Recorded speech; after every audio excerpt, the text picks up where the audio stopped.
هڅې پیل د جوړېدو د وطن د رغېدو بیا آباد بکړي هیواد مټین غښتې دی بچو.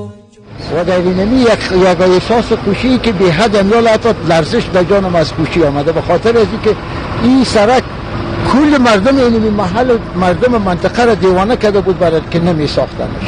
حالی که ساخته شده به خدا از امروز که در اینمی قدم گذاشتن بزرگای ما خداوند جل جلاله امرایشان کمک بکنه. خدا کمک کرده که همین کار ما را کردن. بسیار ازشان خوش هستیم. مردم ما به خدا همینطور دعا میکنن و در این که تنها نما که سعی میکنیم در هر گوشه افغانستان همین کارهایشان نام خدا الحمدلله به خوبی پیش میره.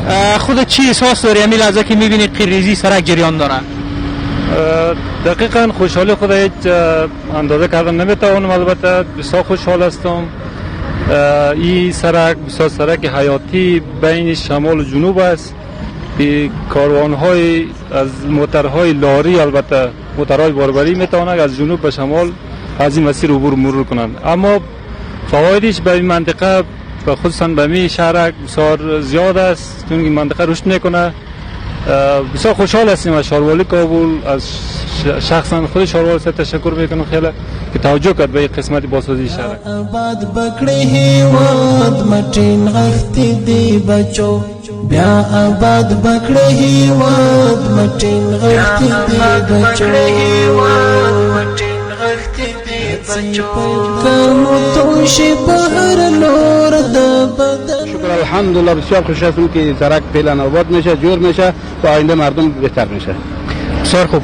فعلا که خودت خوشحال هستی چی نظر داری پیرامون فعالیت‌های شهروالی کابل؟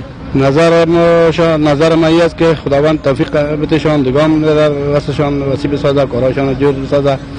زیاد خوش هستم کارکردهای شهروالی زیاد خوش هستم در هر گوشه کنار کابل انشالله کارهایشان دوامدار است دوام دادن در اون طرف هم این طرف هم زیاد خوشحال هستم. خداوند اجر نصیبشان کنه.